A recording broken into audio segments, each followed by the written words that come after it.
Hey folks, Carl here and welcome to episode 7 of Revell's Colonial Viper Mark II.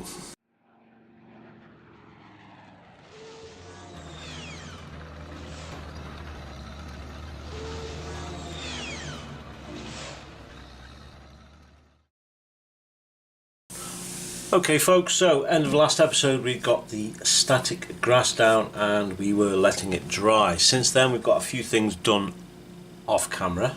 We've gone and we have base painted the figure. I've gone and added some little legs when he actually sits. It looks a bit odd now, but when he sits on the dio it looks like he's actually sitting down on his legs rather than making it look like he's standing up in really shallow water. So we'll see how that looks shortly. We've gone and we have primed the Viper now, so that is all ready for its base colour. We have gone with sprayed the engine compartments with, I think we used Ep07 metallic grey for that. So they are all done. We've got to mask these engines off and spray that back panel the same as the engine body colour, so we've got that to do. You've already seen the wing, that's already been primed a long time ago, so that is now all ready for spraying. We've also gone and painted one of the guns up, the one that's broken and on the ground, so that needs to be gloss varnished and washed to make it look filthy and dirty and used. I've just chosen random colours. I thought I'd put a bit of the XF28 dark copper on there just to break the colour up a bit. So that is also done, and the base we've gone and we have put the first layer of the Vallejo still water down. It didn't dry flat like it said it would, but we know that it's a rough surface to start off with, and as we add more layers it'll get flatter and flatter and flatter. It's effectively conformed to the shape of this, and we added into the Vallejo still water some of the ultimate wash, clay wash mud, just to darken up. You can see it underneath there, and then once that was dry, over the top we've gone and we just brushed over some of the algae colour just to give it a little bit of green. So next stage is we are going to get the figure painted up. We can then mount him in here where I've cut out a shape for him, so he sits in that gap just like so, and we shall zoom in so you can see what I was talking about, where it looks like he's actually kneeling in the water. So this across a bit, tilt her up.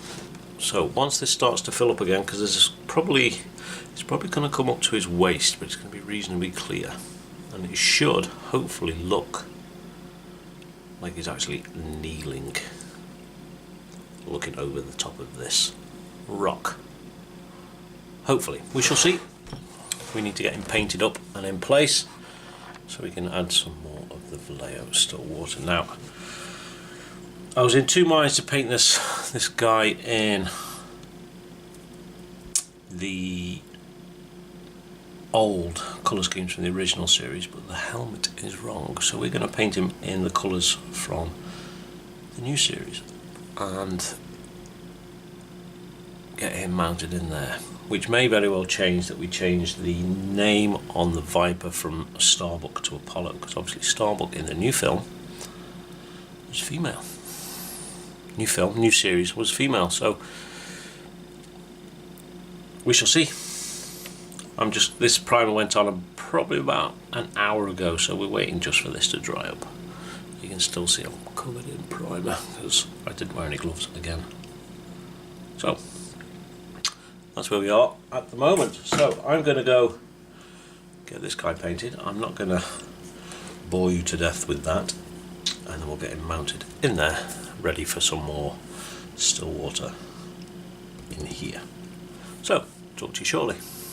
Okay folks, so we have got done. We have painted the figure. So that is, it's not 100% accurate, but it's reasonably close. we shall zoom in a bit so you can see it. I'm not holding it right up against the light. So there it is. All we've done is we took some of the, which one was it now? A little bit of olive drab mixed in with some chrome silver to get the metallic green on the suit, and we just use the olive drab and a few other little green colours to give it a bit of a mixture. And we use just the chrome silver on his the glass of the faceplate. So he is now done, gloss coated, ready for a gunk wash.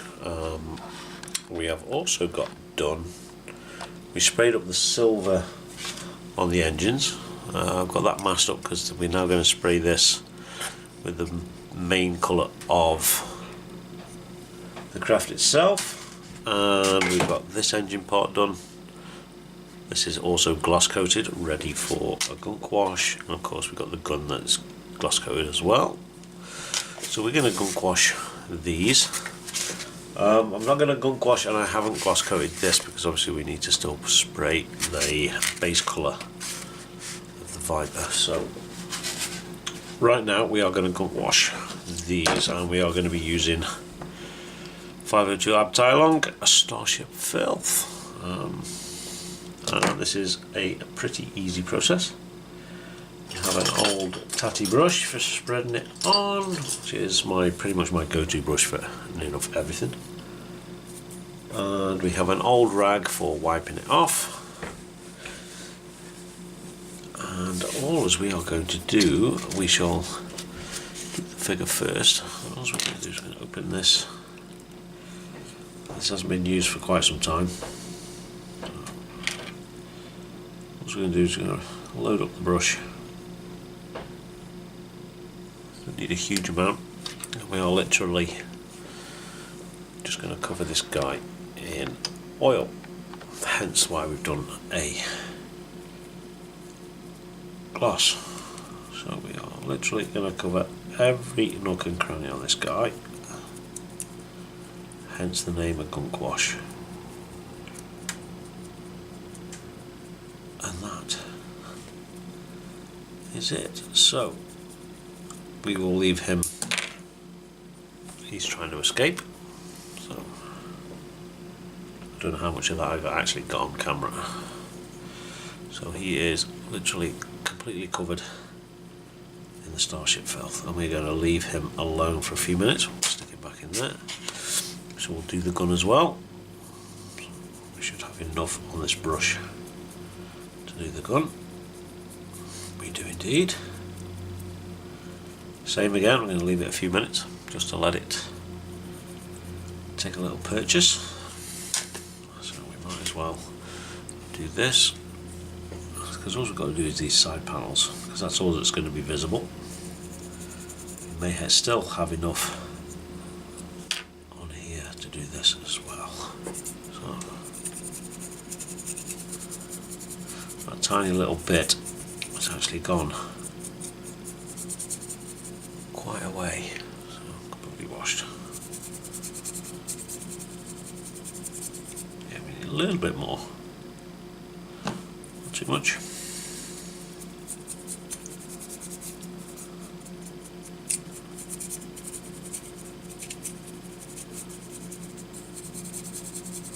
So there we go, gunk washed. I shall clean my brush out later.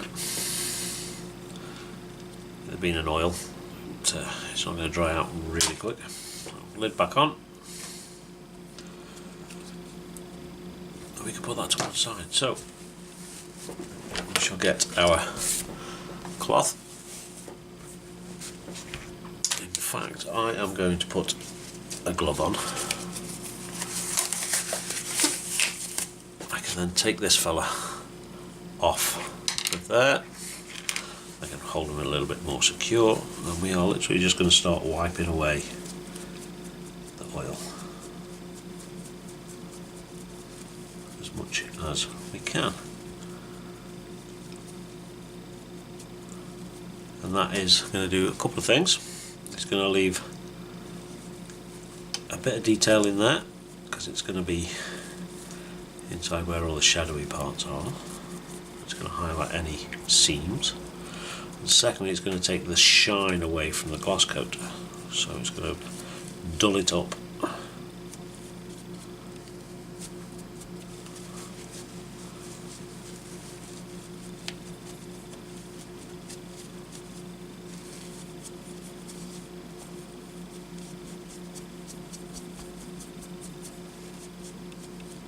So there we go. Still a little bit shiny, but you can now see all the detail in his jacket and on the back.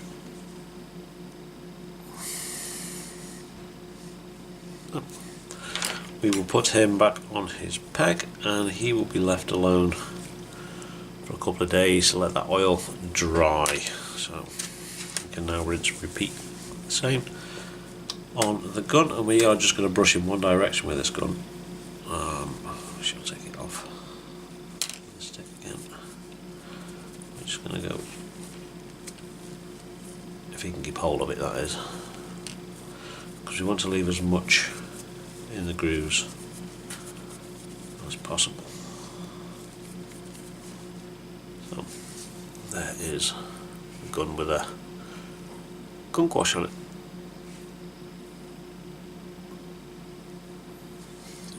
Back on that, and that again, a couple of days for this oils to dry. Hopefully we'll see a bit more of the effect on this piece, because this has got some quite deep sections to it. So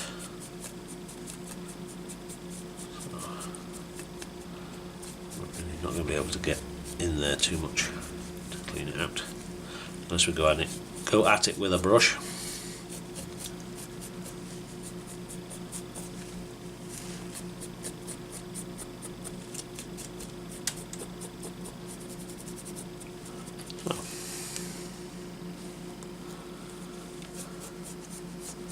That is that done as well. So we can see the metallic silver through that.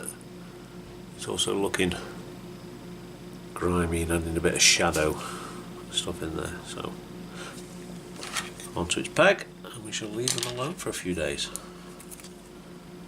So what's next? What are we doing next? We are going to be putting the base colour onto the Viper and all the other bits and pieces that are still to be sprayed. I'm still undecided what to spray it with. We can either go with XF2 flat white, or if we don't want to go that white, if you know what I mean, we can go with XF55 deck tan, which is a little bit lighter, a little bit browner. The other ones I've got out are buff, but I think that's a little bit too dark, and yeah, that's it. All the rest are way too dark, so that we can eliminate. So it's a toss up between these two. I know that once we come to do the washes and all the rest of it, it's going to darken it down, so I might say this one. But I did my speeder in this colour, the Kenner 1980s Kenner in this one, and that turned out pretty good. So I'm going to have a think, and we'll be back shortly. Okay folks, so decision has been made. We have the choices between the deck tan, which is an off-white creamy colour, and the flat white. We are going to make this as white as we possibly can, so we're going to be going with XF2 flat white. White's a bit of an awkward colour to spray, so this will be sprayed on very thinly with multiple coats, with a little bit of drying time between each coat, otherwise it doesn't spray down properly. It goes, the surface becomes uneven and the paint can even draw together and make it just splotchy and a bit of a mess. So whenever you're spraying white, make sure it's thinned enough. I've thinned this probably 35% with the UMP thinner. So this is ready to be sprayed on. I'm not going to bore you watching me in the spray booth, so I'm going to get this sprayed all white. Of course we've got the ship and the wing to do, but we've also got the back of this engine section here. So the man is now all dry. I'm not going to matte. I was thinking I was going to matte varnish this dude, but looking at the reference pictures, this uniform is actually quite shiny, so we are going to leave him like that now that that oil is almost dry. So, spraying. I shall be back in a moment. Okay folks, so we've started spraying, and just to show you, that is our first coat of white, just to show you how thinly we're putting it on our first coat. This has literally just been sprayed, so we're going to leave this 5 minutes or so, let it dry out a little bit, and then we'll get a second coat on, and then we'll leave it until tomorrow to get another coat on. As you can see, we've done the same with the wing. It's a very light first coat. So, just thought I'd stop and show you that. So, there we go. Okay folks, that is the second layer of white down. As you can see, there's still some patchy marks, especially here on the wing and underneath here, but it is starting to get a lot whiter than it was. The same with the wing. Unfortunately, we've had a few splatters as well while we've done this second coat around the front of the nose, around here, and a couple on the underside. So, like I said, I'm now going to leave this till tomorrow before we put another couple of coats on. But tomorrow, before we start spraying again, I'm going to very lightly go over and sand down these with the UMP buffer sticks, which are, if I can find one, here we go. These ones, the green and the white ones, go over it with the green one first, very lightly. It takes that lump out beautifully, and then we will just smooth it out with the white one, and then we shall do another 2 coats. But we are getting there. So I shall put that to one side. Now, I'm not sure how long this video is, which is getting quite normal, but I think it's around about the 20-minute mark, so I'm going to call this one here. When we come back, the second coats will be on, and we shall start to look into, because this guy is almost dry and this is almost dry, we shall probably do a little bit of the water work in here while that dries and cures properly. So, as always, thank you very much for watching. Be good, be safe, and as always, keep making models. And we shall catch you next time. Ta-ta.